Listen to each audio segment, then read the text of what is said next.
Fala, pessoal! Tudo bom com vocês? Sejam bem-vindos a mais um vídeo do Questão de Letra, que é um quadro aqui do nosso canal, onde eu resolvo, questões aí, ou de provas do Enem, ou de provas de concurso, tá certo? Então, aqui você vai ter um acesso a vários conteúdos, várias bancas, vai ter a chance aí de se aprofundar em língua portuguesa, em linguagens e também em redação, aí para alcançar a sua aprovação. Se você está chegando por aqui agora, eu peço que, por favor, se inscreva no nosso canal, deixe seu like no vídeo para ajudar o nosso trabalho, a divulgação desse trabalho. E se você já está inscrito, não deixe de deixar o seu like aí e me coloca nos comentários de onde que você está assistindo esse vídeo, para que eu possa saber quem está aqui comigo, né? Bom, para o vídeo de hoje, pessoal, eu trouxe questões do Enem, tá certo? Fazia um tempo que eu não trazia aqui questões do Enem, então, para hoje, eu trouxe aí algumas questõezinhas da prova do Enem 2023 para a gente poder resolver. Geralmente, nesse quadro aqui, questão de letra, eu trabalho apenas com uma questão, um videozinho de resolução rápida. Mas, no vídeo de hoje, eu vou resolver 3 questõezinhas bem tranquilas do Enem 2023, tá certo? E aí, o intuito é justamente ver como o INEP, né, como é que é essa prova do Exame Nacional do Ensino Médio, e também para compartilhar com vocês dicas de como vocês podem responder as questões de maneira mais rápida e efetiva, né? Então, a primeira questão aqui, na prova, no tipo da prova que eu peguei, essa era a primeira questão da prova de linguagens, tá? É uma questão aí de compreensão textual, e toda questão, principalmente na prova do Enem, o ideal é que você vá primeiro ali, né, para o enunciado, ver o que a questão vai solicitar, e depois você vem ao texto, ok? Na prova, o Enem, no geral, trabalha com muitos textos, mas na prova de linguagens, isso é, assim, basicamente 100%, tá? Então, como você tem um tempo curto, não tem como você ler todos os textos, todas as questões, o número de questões é altíssimo, então isso gera, né, um cansaço ali no dia que a gente vai fazer a prova. Então, a gente tem que tentar otimizar o tempo, né, que a gente gasta para resolver as questões. Então, a gente olha para o enunciado, vê o que a questão está pedindo, e aí a gente volta, né, e vai até o texto, se necessário, buscar exatamente as informações ou a informação que a questão solicitou. Nesse caso aqui, ele está dizendo, né, de acordo com o texto, a alteração do lema olímpico teve como objetivo A. Então, eu tenho que chegar lá no texto e buscar já a palavra lema olímpico para eu encontrar as informações, né, a informação necessária para eu resolver a questão aqui. Então, eu chego, passo o olho no texto, e aí eu vejo, logo no início, ele fala de uma mudança histórica inédita no lema olímpico, e logo abaixo ele diz, mais de 120 anos depois, o lema tem sua primeira alteração para ressaltar a solidariedade e incluir a palavra juntos. Então, a gente tem informação de que o lema realmente foi alterado e de que essa alteração teve o objetivo de dar uma ênfase, né, à solidariedade, a questão ao tema da solidariedade. Então, eu chego ali na letra A, unificação do lema anterior ao atual, já posso eliminar. A aproximação do lema olímpico e o COI também não. Junção do lema olímpico com os princípios esportivos também não. Associação entre o lema olímpico e a cooperatividade. Opa, agora sim, cooperatividade é uma palavra que tem uma relação de sentido com solidariedade.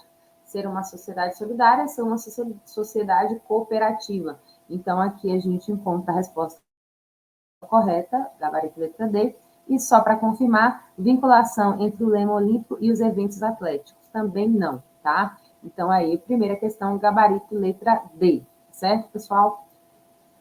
Próxima questão aqui, vamos lá para o enunciado, diz, perante o outro, eu lírico revela na força das memórias evocadas. Beleza. Essa é uma questão de literatura, de compreensão textual, mas do texto literário, que é um pouco diferente, né? É um pouco, não, perdão, né?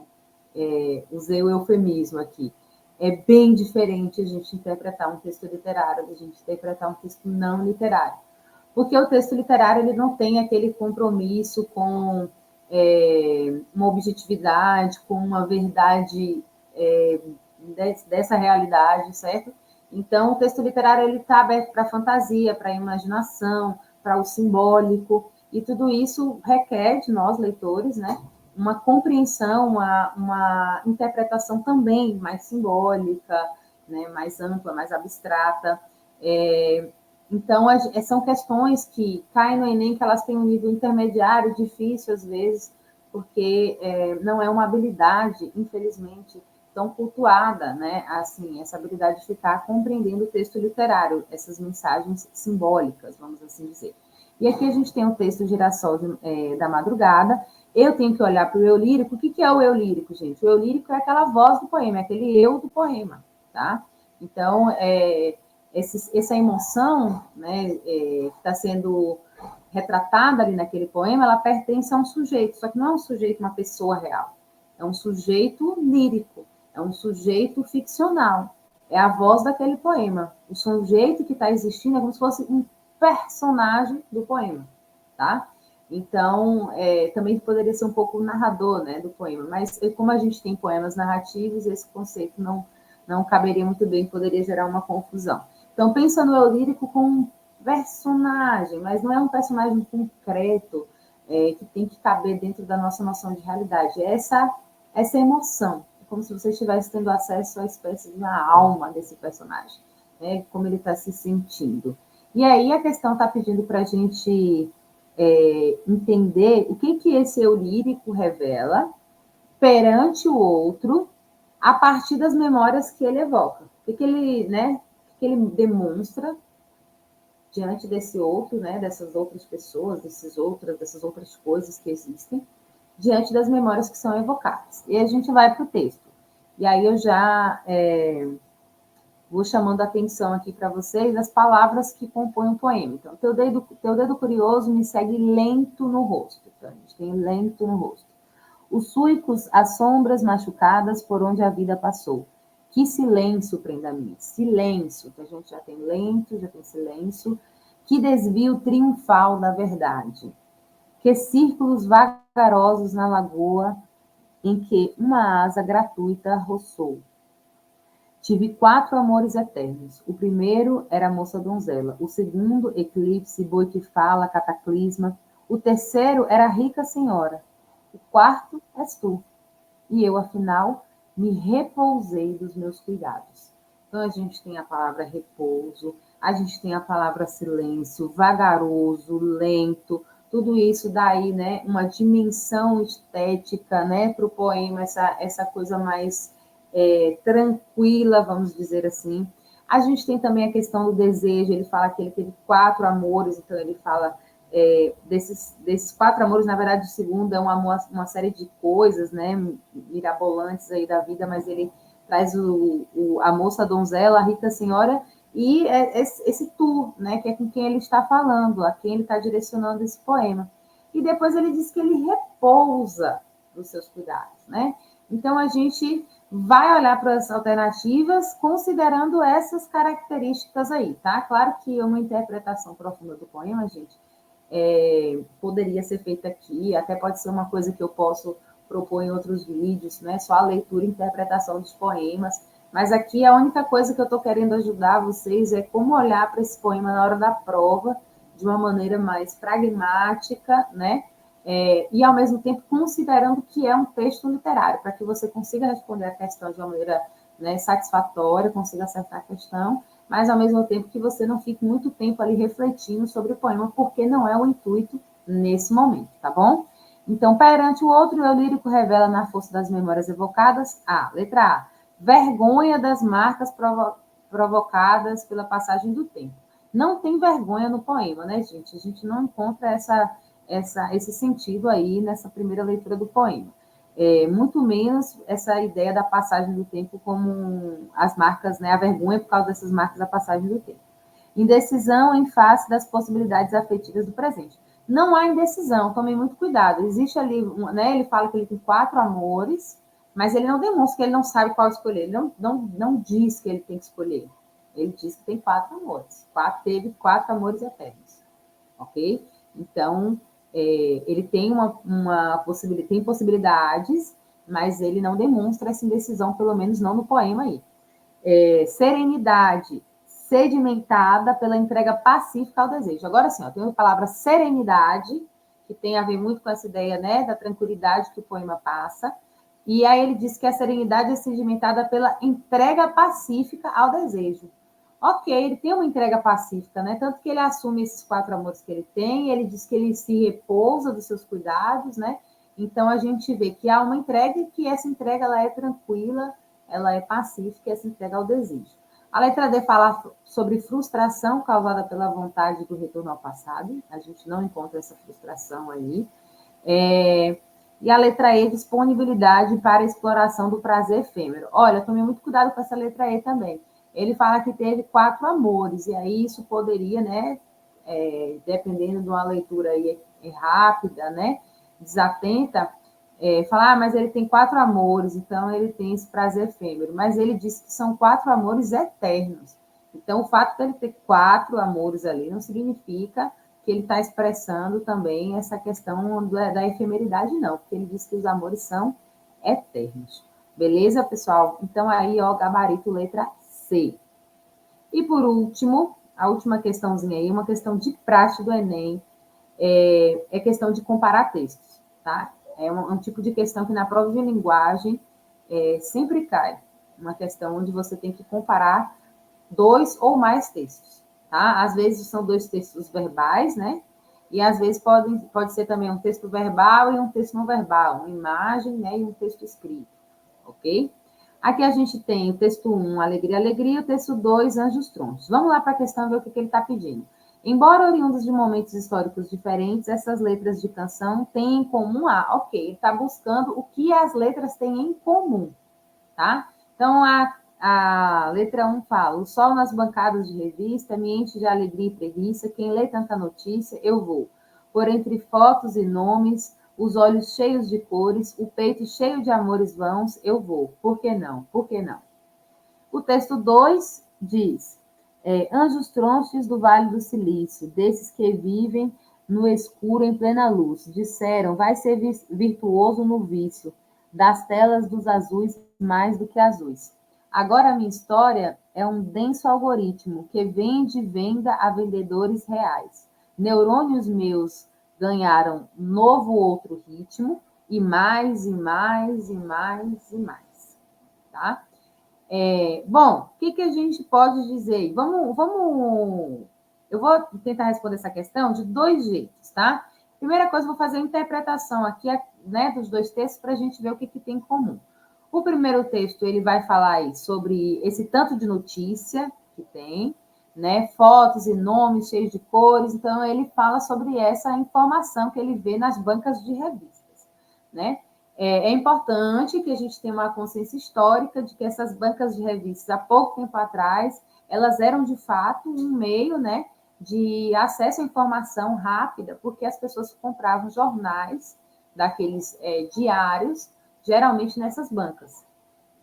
Então, essa banca aí, ela representa um acesso à informação, né? E ele vai falando que tem tanta coisa, tanta notícia, tanto olho, tanta cor, tanta foto, tanto nome, né? E o texto 2, ele fala, principalmente ali na segunda estrofe, ele vai falar que a história dele agora é um algoritmo, né? O algoritmo aí já remete a esse mundo da internet, mundo virtual, digital. Aí ele diz que vende e venda a vendedores reais. Então, a gente tem aí também essa questão do mercado. Neurônios meus ganham um novo outro ritmo, a gente tem essa questão da aceleração e mais, e mais, e mais, e mais. Esse mais, e mais, e mais traz essa ideia da repetição e do excesso, né? Porque a repetição aí não foi por acaso, é justamente fazer mais e mais, daquele cansaço, do excesso também de coisas, de informação, de produto que chega para vender na internet, né? Todo mundo sabe disso, né? A gente chega ali no Instagram, em qualquer aplicativo, rede social, a gente tem, às vezes, um excesso, uma demanda ali muito alta, não, demanda não, perdão, uma oferta muito alta de dados, de conteúdo, e isso, às vezes, deixa a gente muito cansado, né? Mesmo que a gente não perceba, porque o nosso cérebro não aguenta esse excesso de informação. Então, o que a gente vê em comum, principalmente aí nas duas questões, nos dois textos, é essa questão desse excesso, né, de conteúdo, de informação que ambos os líricos aqui apresentam.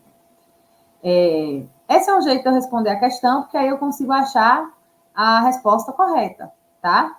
Então, aqui eu botei em negrito para a gente visualizar melhor os trechos aí que demonstram essa questão da informação e do excesso de informação.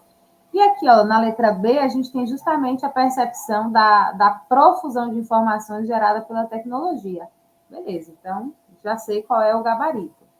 Mas eu queria falar de um outro jeito para a gente responder a questão, caso você não conseguisse ali também realizar a interpretação, ou se porventura, né, no momento ali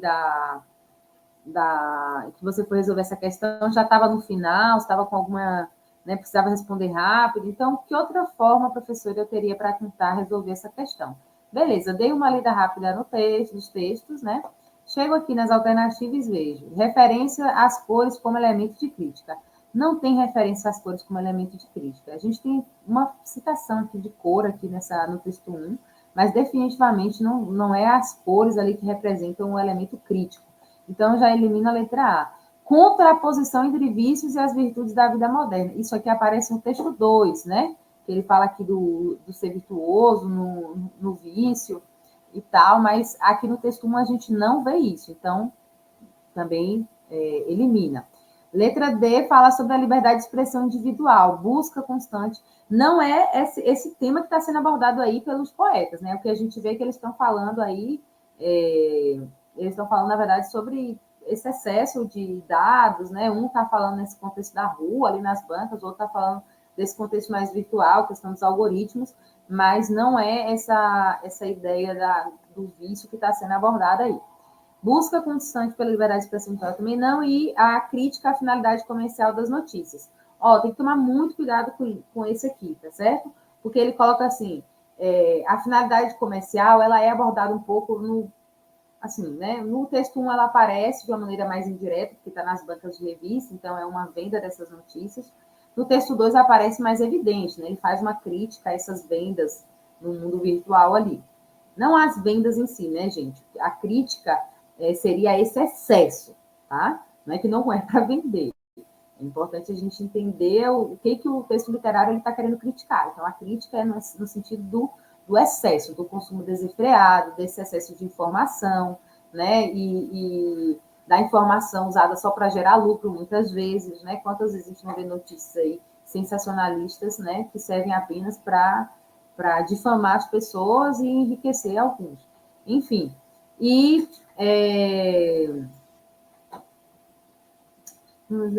finalidade comercial. Tá. E essa finalidade comercial, ela apresenta-se mais no texto 2, né? No texto 1 ela está indireta, só que a crítica não é direcionada a isso. E não é direcionada às notícias, porque, veja, no texto 2 ele não fala de notícia, né? Ele fala, ele está falando da história dele, ele fala da venda. A venda ocorre também através da informação, né? É um excesso de informação que faz a venda, é a informação também ali que gerava a notícia, a venda da notícia. Mas a crítica não é gerada a finalidade comercial das notícias, porque o texto 1 não está focando nesse aspecto e o texto 2 não está falando de notícias. Então, tomem cuidado com essas alternativas nos textos nas questões que usam textos para comparação, porque muitas vezes a gente vê essa informação em um dos textos e aí a gente julga que está correto, porque está aqui, ó. Só que a questão perguntou que os dois textos tinham em comum. Então, nesse sentido, teria que ser um tipo de informação que seja tanto presente no texto 1 como no texto 2. Então, tomem muito cuidado, sempre com as palavras mais exatas. Notícia tem a ver um pouco com informação? Sim. Mas toda informação é notícia? Não. Então, elas não são sinônimos. Eu não posso considerar a notícia ali como informação, beleza? Tomem muito cuidado com isso para vocês não escorregarem só por essas questões semânticas. Tá certo?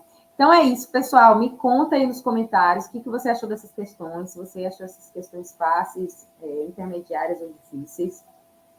Diz também se você gostou do vídeo, se ele te ajudou a entender um pouco mais aí das questões do Enem, tá certo? Não deixa aí de acompanhar também o meu perfil no Instagram, para acompanhar meu trabalho que eu posto por lá também. Inscreve no canal, deixa o like, deixa um comentário, compartilha com quem pode precisar, que isso fortalece muito o meu trabalho e garante que ele cresça e chegue a mais pessoas que precisam, tá certo? Então é isso, muito obrigada e até o próximo Questão de Letra.